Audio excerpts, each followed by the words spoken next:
Neutral bye Hira and Rajab, south Asia का पहला AI powered podcast. Welcome to Neutral by Hara and Rajab, South Asia's first AI podcast. No propaganda, only facts. अस्सलाम वालेकुम। सारी दुनिया जानती है Israel एक न्यूक्लियर ताकत है और उनके पास 90 के करीब न्यूक्लियर वॉरहेड हैं। लेकिन अब सूरत हाल हुई है बड़ी अजीबोगरीब है और टाइमिंग बड़ी मैटर कर रही है। इसराइल के न्यूक्लियर प्रोग्राम के जो जगह है डेमूना, उसकी साइट पे तकरीबन 4.2 शिद्दत का जल्जला आया है, यानी 4.2 मैग्नीट्यूड का अर्थक्वेक इस वक्त रिपोर्ट हुआ है। और ये बड़ी अजीबोगरीब सूरत हाल है कि जो जल्जला आया है ये उस एरिया के करीब है वो जहां पर इसकी मेजर न्यूक्लियर फैसिलिटी डेमूना है। हुआ ये है कि जब जल्जला आया है तो उसके बाद अचानक से लोगों को, यानी उससे पहले और बाद में कहा गया है कि जब आपने घरों में नहीं जाना, आपने ओपन ग्राउंड में रहना है क्योंकि इसके आफ्टर शॉक्स आ सकते हैं। अब हैरान कुन तौर पे कोई आफ्टर शॉक नहीं आया और अब सूरत हाल ये सामने आई है कि पूरी दुनिया में खुलबली मची है कि क्या इसराइल ने न्यूक्लियर टेस्ट कर लिया है। देखिए, इसराइल आपको पता है कि एक न्यूक्लियर ताकत है और आज के दौर के अंदर आपको ओपनली कुछ करने की जरूरत नहीं है। और अंडरग्राउंड के मामले पर शेल्टर से लेकर तमाम चीज़ों में जो इसराइल आगे है वो दुनिया में किसी जगह नहीं। आपको ये भी पता होगा कि रिसेंटली जो रिपोर्ट आई थी वो बड़ी दिल दहला देने वाली थी, इंटेलिजेंस रिपोर्ट। उसमें कहा गया था कि ट्रंप को धमकी दी गई थी कि अगर तुमने ईरान पे अटैक ना किया तो हम उन पे एटॉमिक हमला कर देंगे। ये पिछली जंग हुई थी, तब की बात है जब उन्होंने न्यूक्लियर फैसिलिटीज पे हमला करना था और जब ईरान अपना यूरेनियम ले गया और बाद में हमला किया और यूएस प्रेसिडेंट ने विक्ट्री क्लेम की। बहरहाल वो सारे का सारा भांडा फूट गया, बाद में सब कुछ क्लियर हो गया कि वो एक धोखा था, अमेरिकन प्रेसिडेंट ने कुछ भी नहीं किया, ईरान बचाकर सब कुछ ले गया। अब हुआ ये है कि ये जो जिलजिला बेसिकली आया है ये नेचुरल नहीं था और हालात ये बता रहे हैं कि जी वो जमीन की, यानी उसकी गहराई थी वो 20 किलोमीटर तक थी, लेकिन ये बिल्कुल नेचुरल जिलजिला नहीं लग रहा था। इसकी टाइमिंग और ये तमाम चीजें लाउड स्पीकर पे बताया गया लोगों को, ये है वो है।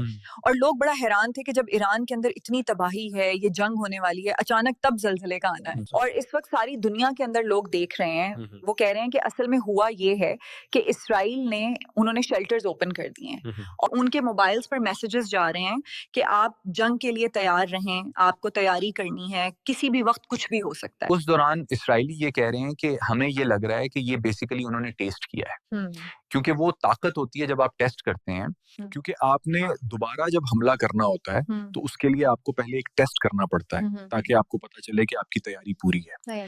इस सूरत हाल में हुआ ये है कि इसराइल में स्कूल्स में हर जगह पर इमरजेंसी की तैयारियां, इस वक्त इमरजेंसी ड्रिल्स जारी हैं और वो कह रहे हैं कि ये बड़ी अजीब सूरत हाल है कि ये वहाँ के जो लोग कह रहे हैं कि हमें ये लगा है कि पूरी तरह उन्होंने टेस्ट किया है। अब मसला सारा यहाँ पर ये है कि ये अचानक से ये मामला क्यों सामने आया है, जिस पर इस वक्त अफवाहें उड़ रही हैं कि ये सारा कुछ है। देखिए, आप दो बातों को जरा समझें तो आपको सारी बात क्लियर हो जाएगी। आज आप सबको पता है कि ईरान के हवाले से जो इसराइल में अमेरिका के एम्बेसडर्स थे उन्होंने कहा है कि अगले हफ्ते आयतुल्लाह को ट्रंप हिट करने के लिए जा रहे हैं और ये बात उन्होंने ओपनली कह दी है। और उसके बाद ईरान के सदर ने भी कह दिया है कि अगर ऐसा हुआ तो मैं वॉर डिक्लेयर कर दूंगा। सीधी सी बात है, ये लड़ाई अब हो गई। आप इस पॉइंट को जरा समझें कि नेतन्याहू ने ट्रंप को ये कहा है कि इसराइल के पास मिसाइल कम है, हमें खतरा ये है कि ईरान के पास 8000 के करीब मिसाइल हैं, छोटे बड़े सारे, और अगर ये जंग छिड़ गई तो हम ये लड़ाई अफोर्ड नहीं कर सकते। यानी इस जंग में वो ईरान को मारना चाहते हैं, लीडरशिप को मारना चाहते हैं, लेकिन इस तरह चाहते हैं कि ईरान हमला करने के काबिल ना रहे। तो उन्होंने कहा है कि हमने हिजबुल्लाह से लड़ाई की, मिसाइल वहां पर इस्तेमाल किए, ईरान के मिसाइल आए, उसको इंटरसेप्ट करने के लिए गए, तो हमारे पास उस वक्त शॉर्टेज है। अगर ये जंग चल गई और इसी तरह ईरान लड़ता रहा और सब कुछ किया तो फिर हम अपने शहरों को बचा नहीं सकेंगे। हमारे पास ज्यादा मिसाइल नहीं है कि हम ये जंग कर सकें, रोक सकें। अमेरिका में ऑलरेडी मिसाइलों की शॉर्टेज है। उन्होंने यूक्रेन जंग के अंदर बहुत ज्यादा मिसाइल जाया किए हैं। आपको पता है जंग में इतने मिसाइल जाया हुए थे कि इजरायली प्राइम मिनिस्टर परेशान हो गया था कि अमेरिका अगर वहां सारे मिसाइल लगा देगा तो हमें क्या मिलेगा। आप ये देखें ना कि पोतन ने ईरान से मिसाइल मंगवाए, पोतन ने नॉर्थ कोरिया से मिसाइल मंगवाए, यानी ये सूरत हाल हो गई थी कि मिसाइल इतने कम पड़ जाते हैं क्योंकि ये जो जंग है वो दो ही तरह की है, या तो ये ड्रोन की जंग होती है या मिसाइलों। और साइबर हमलों की तो हालत ये है कि ईरान में जो एहतजाज हुए, स्टारलिंक वहां पे पकड़ लिया, लेकिन असल मसला यहाँ पर ये हुआ है कि उनके पास अब स्टॉक में इतने मिसाइल नहीं पड़े हुए कि अगर ईरान अटैक करता है तो वो उसको रोकेंगे कैसे। वो कह रहे हैं कि कुछ रूटीन तक तो हम ये कर सकते हैं लेकिन बाद में हम इसको रोक नहीं सकते, और हमारे पास इस वक्त बड़ी तादाद में मिसाइल नहीं है कि हम डिफेंड कर सकें क्योंकि ईरान मिसाइल मारता है। ये डिफेंस सिस्टम पहली तो बात है कि डिफेंस सिस्टम जिसको ईरान ने मेन मिसाइल मारने हैं, वो तो डिफेंस सिस्टम को रोक ही नहीं सकता, वो सबने अपने नज़ारे देखे हैं। दूसरी सूरत हाल ये है कि ईरान के जो मिसाइल हिट करते हैं आकर इसराइल को, वो बेसिकली बड़ी तबाहकुन सूरत हाल होती है। यानी उनके जो मिसाइल होते हैं वो उड़ा के रख देते हैं, वो तो रुकते नहीं है। और जो वो चाहते हैं रुक जाएं, वही डिफेंस सिस्टम है। अमेरिका से मिसाइल आते हैं, उनकी कॉस्ट भी ज्यादा है और वो बनते भी बड़े कम हैं और वो इतनी आसानी के साथ नहीं करते। अमेरिका में खुद मिसाइलों की इस वक्त शॉर्टेज हो गई है।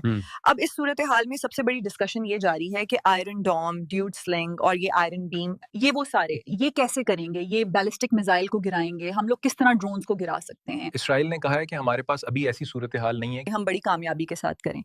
तो अब मसला सारा यहाँ पर ये हुआ है कि ईरानियन सुप्रीम लीडर ने जो ट्वीट्स की उस पर ट्रंप भड़क उठा और अमेरिकन प्रेसिडेंट ने इसीलिए कल ऐलान किया था, ओपनली ऐलान किया है उसने कि मैं इस सूरत हाल में अब ईरान की लीडरशिप को बदलना चाहता हूँ। ईरान में एक नई लीडरशिप आए और आज आपको पता है जो फॉर्मर एम्बेसडर है उसका बयान, दोनों बातें क्लियर हो गई हैं कि अटैक वो करने के लिए जा रहे हैं। क्योंकि अब हो क्या रहा है कि अगर जंग लंबी चलती है, मिसाल के तौर पर ये जंग अगर 30 दिन चली जाती, आप अंदाजा नहीं कर सकते अमेरिका और इसराइल का क्या हाल होगा। उनको जंग सूट करती है कि अगर अर्ली जंग हो, लीडरशिप मारी जाए और आकर कोई मार्शल लॉ लग जाए, कोई टेक ओवर कर ले या इसराइल की फौजें उतर जाएं, वो जाकर मिसाइल प्रोडक्शन प्रोग्राम सारा तबाह कर दे, न्यूक्लियर फैसिलिटीज तबाह कर दे। इस तरह का वो सिनेरियो चाहते हैं और वो मिसाइल आ रहे हैं तो फिर इसराइल का तो भड़कस निकलेगा, अमेरिका का भी साथ ही निकल जाएगा। वैसे अमेरिका का जो इब्राहिम लिंकन है वो इस वक्त आधे रास्ते में पहुंच चुका हुआ है, स्ट्रीट ऑफ मलाका वाली साइड पे है।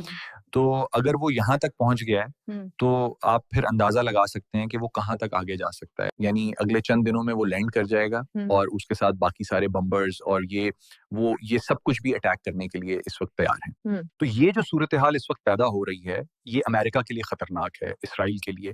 इसीलिए इसराइल को ये लगता है कि अगर हमारे साथ ये मामला होता है, आपको पता है कि उनमें सैमसन ऑप्शन उन्होंने रखी हुई है। वो क्या ऑप्शन है कि अगर इसराइल ये कोई भी जंग हारता रहेगा, अगर उसको लगेगा अब हम दिफा करने के काबिल नहीं, तो वो एटॉमिक हमला कर देगा। ये बात बिल्कुल तय है कि उन्होंने ये कसम खाई हुई है कि हम ये काम कर सकते हैं। देखिए, अगर हम ऐसी सूरत हाल देखें तो कल का बयान रूस का भी ऐसा ही है। उन्होंने कहा है कि अगर हमें लगेगा कि हम यूक्रेन की जंग हार रहे हैं तो हम पूरा यूरोप उड़ा देंगे और हम न्यूक्लियर हमला कर देंगे। ये बेसिकली दुनिया के अंदर जितनी भी न्यूक्लियर ताकतें होती हैं उन्होंने ये चीज रखी है। इसराइल का मामला जरा डिफरेंट है। वो कुछ और समझता है। वो ये समझता है कि अगर हम हार रहे हों तो हम जिससे जंग हो रही है उसको नहीं तबाह करें, हम पूरी दुनिया को तबाह कर देंगे। ये उनका प्लान है कि हम अगर हार रहे हों तो हम किसी को भी ना रहने देंगे यहाँ पर और ना खुद रहेंगे और दुनिया पूरी की पूरी तबाह कर देंगे। ये बेसिकली इस वक्त मौजूदा सूरत हाल आपको लगती है। अब आप बताएं कि इस सारे मामले पर जो लड़ाइयाँ जारी हैं, जो तबाही हो रही है, बर्बादी हो रही है, लोगों के हालात सब कुछ, वो कहाँ पर ये मामला चाहते हैं? बहरहाल एक बात तो तय है और ये बात बिल्कुल उटल है कि अब ये लड़ाई यहाँ रुकने नहीं वाली और ट्रंप ने हमला करना है। और ये बात आप जहन में रखिएगा कि अगर तो मुसलमानों की तबाही लिख दी गई है और अब जो कि वक्त अब आ रहा है, तो ये ईरान आखिरी लकीर है। ये आप रेड लाइन समझ लें। ईरान गया और उसकी लीडरशिप गई ईरान, तो दुनिया का कोई इस्लामिक मुल्क नहीं बचेगा। क्योंकि देखिए इस वक्त ईरान के दिफा में कोई आ नहीं रहा। तो अगर ईरान एक वाहिद ताकत रह गई है जो इसराइल और अमेरिका से लड़ सकती है, तो आप बताएं बाकियों के लिए कौन लड़ने के लिए आएगा? कौन इसराइल से पंगे लेगा? कौन अमेरिका से पंगे ले सकता है? किसी में है ताकत? क्या कोई बाकी रूस है या बाकी कोई ईरान है या बाकी कोई नॉर्थ कोरिया है या बाकी कोई चाइना है जो दिफा करने के लिए आगे आएंगे? किसी गलत फहमी में ना रहिएगा। ये बड़े लेवल की बात है और आने वाले वक्त में यही सूरत हाल हमें नजर आएगी। बहरहाल अब देखते हैं कि ईरान क्या करता है और इसराइल क्या करता है। तो लेकिन एक बात तय है कि तबाही की सूरत हाल नजर आ रही है। चैनल को सब्सक्राइब करना मत भूलें, वीडियो को लाइक करें, शेयर करें और कॉमेंट सेक्शन में अपनी राय का इजहार जरूर करें।